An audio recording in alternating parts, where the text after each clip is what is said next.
नमस्ते दोस्तों, मैं सिद्धार्थ रोकड़े स्वागत करता हूँ आपका Siddharth distance education learning academy में। हम कोई भी चीज़ सीखने से पहले या किसी भी इंसान से मिलने से पहले उसके बारे में जान लेते हैं, या किसी भी हिस्टोरिकल प्लेस को अगर हमने विज़िट दिया तो उसकी हिस्ट्री क्या है, उसका बैकग्राउंड क्या है, वो चीज़ें भी हम लोग जानने की कोशिश करते हैं। सो इन द सेम वे हम चूंकि एक्सेल सीख रहे हैं तो ये एक्सेल भी कहाँ से आया, इसका बैकग्राउंड क्या है, क्यों इसकी शुरुआत हुई, कहाँ से हुई और इसकी ओवरऑल हिस्ट्री क्या है, इसके बारे में हमको जानना ज़रूरी है।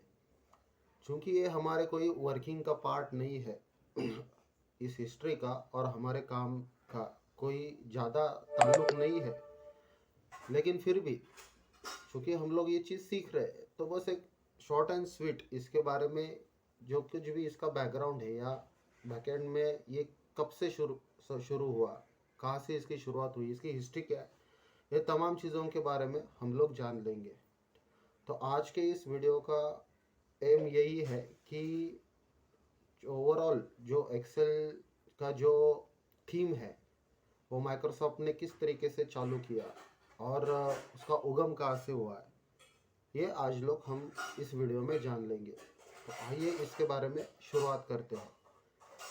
चलिए चलिए हम लोग इस पार्ट को अभी देखते हैं, हिस्ट्री ऑफ एक्सेल। मैं इस फॉन्ट को थोड़ा सा बड़ा करता हूँ, ओके, और इस टाइटल को हम लोग कंटिन्यूस करते हैं, हिस्ट्री ऑफ एक्सेल। सो 4 अप्रैल, जैसे कि आप सब लोग जानते होंगे, 4 अप्रैल 1975 ये जो डेट थी, इस डेट को जो बिल गेट्स है माइक्रोसॉफ्ट के फाउंडर, उन्होंने माइक्रोसॉफ्ट कॉरपोरेशन को फाउंड किया, यानी शुरुआत की उसकी। Bill Gates has founded Microsoft corporation. So ये जो थे, इन्होंने माइक्रोसॉफ्ट कंपनी का फॉर्मेशन किया।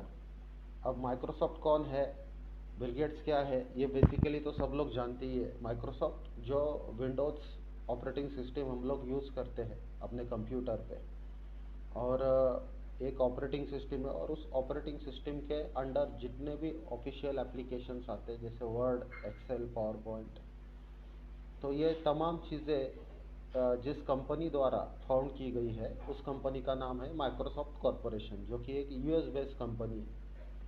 और जो बिल गेट्स थे, उन्होंने बड़ी ही कम उम्र में इसको 4 अप्रैल 1975 यानी इस डेट को इन्होंने इसको फॉर्म किया था। बिल गेट जो थे वो बचपन से ही बहुत कंप्यूटर में शार्प थे। ऐसा कहा जाता है कि जब वो स्कूल में थे उसी वक्त से ही इन्होंने कंप्यूटर में जो अलग अलग प्रोग्राम्स होते हैं, कोडिंग होते हैं, वो करना शुरू कर दिया था। बचपन से ही उनका कंप्यूटर में बहुत ही ज़्यादा इंटरेस्ट था। So Bill Gates was very sharp in computer programming from his childhood. तो इनके बारे में ये एक ऐसी खासियत थी, राइट। सो 1975 से लेके 1978 तक बिल गेट्स ने जो माइक्रोसॉफ्ट कंपनी के लिए जो इनिशियल स्टेज थी, उस इनिशियल स्टेज में जितने भी प्रोग्राम्स वो हो सके वो बनाता रहा, या फिर और जो कोई भी कंप्यूटर से रिलेटेड डेवलपमेंट थी वो उन्होंने करने की कोशिश की। सो 1978 बाद में आ गया साल 1978, यानी कि 1975 से लेके 78, 3 साल तक कुछ ज़्यादा खास चीज़ें नहीं हो रही थी, या फिर कुछ ऐसा बड़ा बोलते हैं ना कंप्यूटर की दुनिया में कदम पड़े, ऐसा कुछ ज़्यादा नहीं हुआ था। लेकिन 78 में एक हार्वर्ड बिजनेस स्कूल में, हार्वर्ड बिजनेस स्कूल, यहाँ पे एक डैन ब्रिकलिन नाम का एक स्टूडेंट था, जो कि कंप्यूटर सॉफ्टवेयर के ये स्टूडेंट थे, जिनका नाम था Dan brick kiln. Harvard business school में ये पढ़ते थे और वहाँ पे कंप्यूटर सॉफ्टवेयर इंजीनियरिंग ये सारी चीज़ें वो वहाँ पे सीख रहे थे। इन्होंने 1978 में एक सॉफ्टवेयर डेवलप किया जिसका नाम था एज कॉल्ड एज विजिकैल्क। इस सॉफ्टवेयर का नाम था विजिकैल्क। अभी डैन ब्रिकलिन के बारे में, जैसे मैंने बिल गेट्स के बारे में कहा कि ये कंप्यूटर को लेके बहुत ही शार्प थे, वैसे ही जो डैन ब्रिकलिन थे वो मार्केटिंग स्ट्रेटेजी बनाने में बहुत ही कहते हैं ना होशियार थे। और इन्होंने जब मार्केट का सर्वे किया या मार्केट का हाल देखा, तब इनको एक चीज़ पता चली कि मार्केट में कोई भी एक ऐसा सॉफ्टवेयर जो कि छोटे बड़े कंपनियों को या ट्रेडर्स को अकाउंटिंग करवा के दे सके, ऐसे सॉफ्टवेयर की बहुत ही ज़रूरत है। तो कंपनियों की यही डेवलपमेंट नीड इन्होंने मद्देनज़र रखते हुए 1978 में एक सॉफ्टवेयर बनाया जिसका नाम इन्होंने दिया था विजिकैल्क। सो विजिकैल्क बेसिकली एक अकाउंटिंग सॉफ्टवेयर था, और इस सॉफ्टवेयर की खासियत ऐसी थी कि इसमें 20 कॉलम्स थे और 5 रोज थे, जो कि आज हम लोग एक्सेल में देखते हैं कि 16,000 से भी ज़्यादा कॉलम्स है, राइट, और 10 लाख के आगे तक रोज है। बट ये जो इनिशियल 1978 वाला जो विजिकल सॉफ्टवेयर था, इसमें टोटल 20 कंप्यूटर्स और 5 रोज थे। सो इन्होंने ये सॉफ्टवेयर डेवलप किया, लेकिन ये भी कुछ अच्छा कमाल नहीं दिखा पा रहा था। मतलब बस 20 कॉलम्स और 5 रोज में ज़्यादा हिसाब किताब हो सके, ज़्यादा कुछ अकाउंटिंग या फाइनेंशियल एनालिसिस हो सके, इस तरीके से की खास फैसिलिटी इसमें नहीं थी। तो डैन ब्रिकलिन ने अपने साथ और एक एक्सपर्ट इंसान को ले लिया। इनका नाम था बॉब फ्रैंकस्टन। बॉब फ्रैंकस्टन। तो बॉब फ्रैंकस्टन की भागीदारी करके या इनको साथ लेके इन्होंने इस विजिकैल को और बेहतर बनाने की कोशिश की। तो बॉब फ्रैंकस्टन की खासियत ये थी कि ये इन्होंने विजिकैल को has made VisiCalc more faster and powerful. इन्होंने विजिकैल को बहुत ही फास्टर और पावरफुल बनाने की कोशिश की। सो इनकी ये ताकत देखिए, इनका विजिकैल के अंदर ये कंट्रीब्यूशन देखिए। बॉब फ्रैंकस्टन ने डैन ब्रिकलिन ने बॉब फ्रैंकस्टन को डायरेक्टली हायर किया। So Dan Bricklin later hired to Bob Frankston to develop VisiCalc more efficiently। तो आप सोचते होंगे कि हम लोग तो माइक्रोसॉफ्ट एक्सेल की हिस्ट्री देख रहे हैं, और इन अचानक 1978 से लेके बीच में ही इन दोनों का रोल जो है वो बताने की क्यों शुरुआत की थी। क्योंकि मैं एक चीज़ यहाँ पे बता दूँ दोस्तों कि बिल गेट्स जो थे, इन्होंने तब तक एक्सेल को डेवलप करने की ज़रूरत नहीं समझी, या फिर तब तक इनको एक्सेल की इम्पोर्टेंट नहीं पता चली जब तक ये लोगों ने मार्केट में अपना विजिकैल्क लॉन्च नहीं कर दिया। क्योंकि विजिकैल्क जब लॉन्च हो गया, और ख़ास तौर पे बॉब फ्रैंकस्टन जो थे, इन्होंने जब इसको अच्छी तरीके से डेवलप किया, तो मार्केट में विजिकैल्क का नाम बहुत ही होने लग गया, यानी कि उसकी पॉपुलैरिटी बढ़ गई। तो ये पॉपुलैरिटी इतनी बढ़ गई कि लगभग 4 साल तक इस विजिकैल्क ने, जो कि एक स्प्रेडशीट सॉफ्टवेयर था, विजिकैल्क एक बेसिकली स्प्रेडशीट, अभी एक्सेल जैसे एक स्प्रेडशीट सॉफ्टवेयर है जो कि generally financial analysis, accounting, mathematical statistical calculations ऐसी चीज़ें करने के लिए यूज़फुल है। वैसे ही इन्होंने जो एक्सेल जो डेवलप करने की जो ज़रूरत थी, इन्होंने 78 तक बिल गेट्स ने ऐसा कुछ खास एक्सेल के बारे में सोचा नहीं था। लेकिन जब विजिकैल्क मार्केट में आया तो फिर बिल गेट्स ने भी खुद का एक स्टैटिस्टिकल सॉफ्टवेयर डेवलप करने की ज़रूरत समझी। और तब तक विजिकैल्क मार्केट में बहुत ही फैल चुका था। सो मैं इसका टाइम आपको बता दूं, 1978 टू 1982, माने कि लगभग 4 साल तक, 1978 से लेके 1982, यानी कि लगभग 4 साल तक विजिकैल्क ने मार्केट को रूल किया।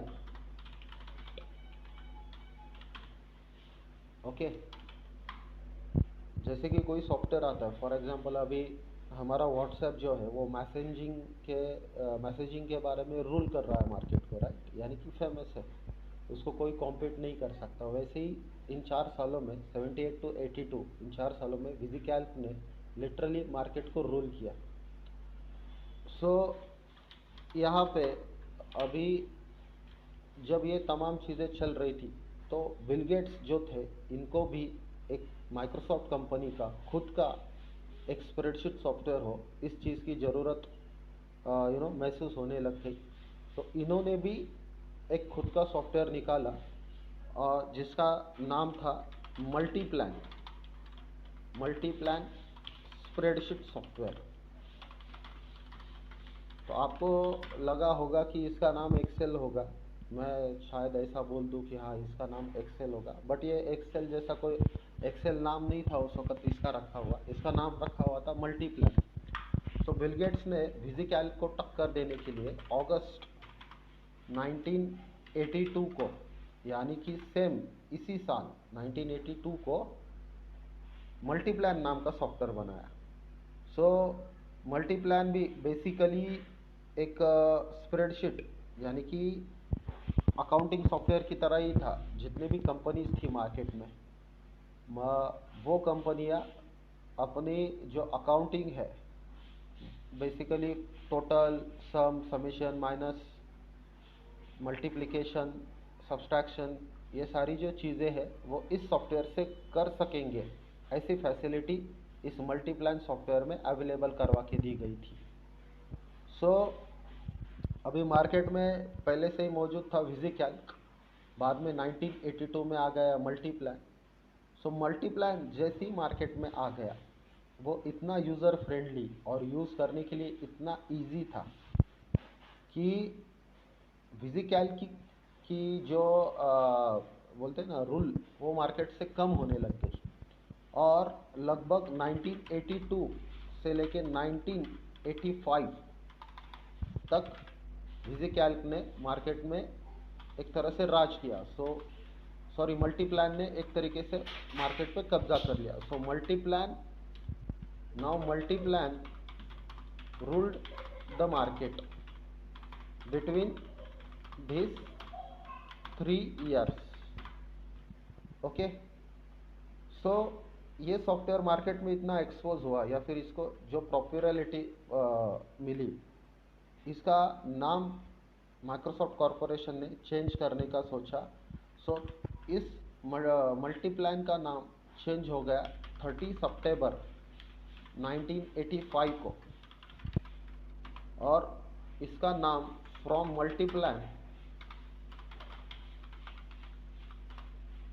मल्टीप्लान से चेंज करके इसका नाम रख दिया गया MS एक्सेल। तो इस तरीके से ये ओवरऑल क्या कहते हैं ना, एक्सेल की एक शॉर्ट हिस्ट्री है। तो अगर आप देखो इसका पूरा डेवलपमेंट का प्लान, तो 4 अप्रैल 1975 बिल गेट्स ने माइक्रोसॉफ्ट फाउंड की। 75 से लेके 78 तक जनरली बहुत कुछ खास डेवलपमेंट देखने को नहीं मिली, बट 1978 में जो डैन ब्रिकलिन थे, हार्वर्ड बिजनेस स्कूल में पढ़ने वाले, जो बिल गेट्स की तरह ही सॉफ्टवेयर में दिलचस्पी रखते थे, उन्होंने मार्केट का सर्वे किया। डैन ब्रिकलिन के बारे में मैं एक बात बता दूं, ये मार्केट का जो नीड है ये पहचानने में बहुत ही होशियार थे। जैसे इन्होंने मार्केट में देखा कि खास तौर पे कोई एक स्पेशल अकाउंटिंग सॉफ्टवेयर अवेलेबल नहीं है, तो इन्होंने एक विजिकैल्क बनाने की सोची और 1978 में खुद का स्किल यूज़ करके इसको लॉन्च कर दिया, जिसमें 20 कॉलम्स यानी कि 20 कॉलम्स और 5 रोज थे। चूँकि विजिकैल्क ज़्यादा उस वक्त इफेक्टिव नहीं था, तो एक बॉब फ्रैंकस्टन जो उन्हीं की तरह कंप्यूटर में एक्सपर्ट थे, इनको हायर किया गया विजिकैल्क को मोर फास्टर और पावरफुल बनाने के लिए।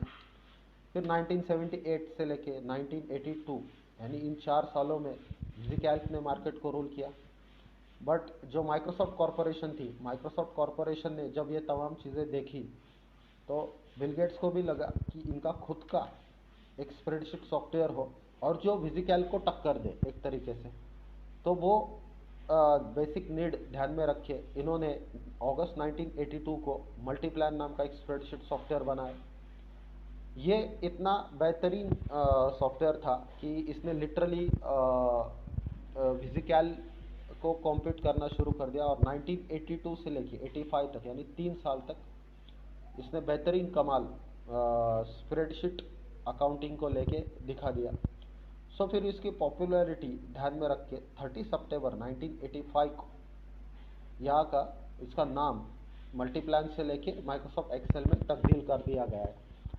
सो अभी आज हमारा 2022 चल रहा है। सो 1985 से लेके 2022 अगर आप काउंट करोगे तो लगभग ये 22 प्लस 15 यानी कि 37 ईयर ओल्ड सॉफ्टवेयर अभी ये हो चुका है। और 1985 को इसका फर्स्ट वर्जन लॉन्च किया गया था। अभी 2022 में इसका जो वर्जन चल रहा है वो है 19.0। ओके, ये 19.0 अभी इसका वर्जन चल रहा है। सो ऐसी चीज़ें हैं। सो एक्सेल कोई, जैसे मैं इसमें कहना चाहता हूँ कि एक्सेल कोई मतलब बोलते हैं ना, नई चीज़ नहीं है। इसमें काफ़ी कुछ डेवलपमेंट्स होते आए हैं, अभी भी डेवलपमेंट इसको लेके चल रही है। अलग अलग वर्जन्स आते रहते हैं एक्सेल को लेकर। जैसे कि अपना व्हाट्सएप है, वो हमेशा अपडेट होता रहता है, राइट, क्योंकि उसमें और ज़्यादा आपको फैसिलिटीज़ मिले, बेहतर ग्राफिकल क्वालिटीज़ मिले। इन द सेम वे ये जो ओवरऑल एक्सेल का अभी आप जो लुकअप देख रहे हो, इसमें और ज़्यादा फैसिलिटीज़ मिले, और ज़्यादा फार्मूलाज फंक्शंस अवेलेबल हो, इसलिए इसमें अलग अलग तरह की डेवलपमेंट की जाती है और वर्जन्स निकाले जाते हैं। सो बेसिकली ये है। अभी इसके बारे में मैं और एक चीज़ बता दूं कि 1993 में माइक्रोसॉफ्ट ने एक्सेल और एक्सेल के जैसे ही और सारे एप्लीकेशंस ऑटोमेट करने के लिए एक प्रोग्रामिंग लैंग्वेज ढूंढ के निकाली, जिसका नाम था विजुअल बेसिक फॉर एप्लीकेशंस। इसको इन शॉर्ट VBA बोलते हैं या VB6 भी बोलते हैं। तो 1993 में visual basic for applications VBA को फाउंड किया गया। और VBA के ज़रिए, ठीक है, हम लोग एक्सेल को, ये जो आप अभी स्क्रीन पे जो एक्सेल सॉफ्टवेयर देख रहे हो, we can automate the daily task of Excel using this programming language, right.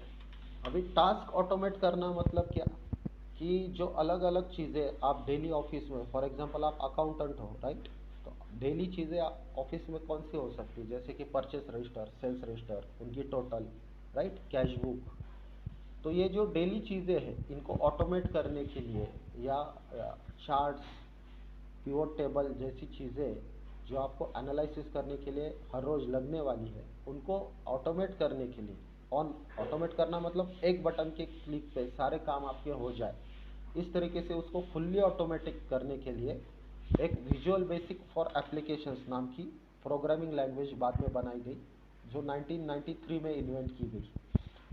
तो आप सोचोगे कि क्या ये सिर्फ एक्सेल के लिए बनाई गई? नहीं, ये प्रोग्रामिंग लैंग्वेज माइक्रोसॉफ्ट के जितने भी प्रोडक्ट्स हैं, सॉफ्टवेयर एप्लीकेशन प्रोडक्ट्स हैं, जैसे कि वर्ड है, राइट। वर्ड के बाद मैं आपको इसमें बता दूं दोस्तों, पावर पॉइंट है, उसके बाद एक्सेस है, right. Word, PowerPoint, Access, तो एक्सेल भी आता है उसमें, ओके। आउटलुक भी आता है जो कि एक मेल सॉफ्टवेयर है। तो ऐसे जितने भी एप्लीकेशंस हैं जो कि ऑफिस में काम आने वाले हैं, इन सारे एप्लीकेशंस को ये जो VBA है ये ऑटोमेट कर पाता है। यानी कि एक तरह की एक कोडिंग लैंग्वेज है, या फिर इसको प्रोग्रामिंग लैंग्वेज कहा जाता है। प्रोग्रामिंग लैंग्वेज बेसिकली होती क्या है, ये मैं अगर आपको इन शॉर्ट में दिखा दूँ, तो यहाँ पे आपको डेवलपर टैब दिख रहा है। इस डेवलपर टैब को अगर आप क्लिक करोगे, राइट, और यहाँ पे विजुअल बेसिक दिख रहा है, राइट। फर्स्ट ऑप्शन क्या है? Visual basic. इसमें मैं अगर आपको क्लिक कर दूँ, अब विजुअल बेसिक में जाने के बाद यहाँ पे आपको ऑप्शन दिख रहा है व्यू।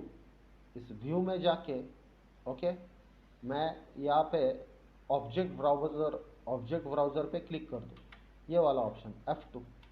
तो ये जो कुछ भी आपको दिख रहा है यहाँ पे दोस्तों, ये सारे VBA के क्लासेस हैं, यानी कि एक कोडिंग का पार्ट है।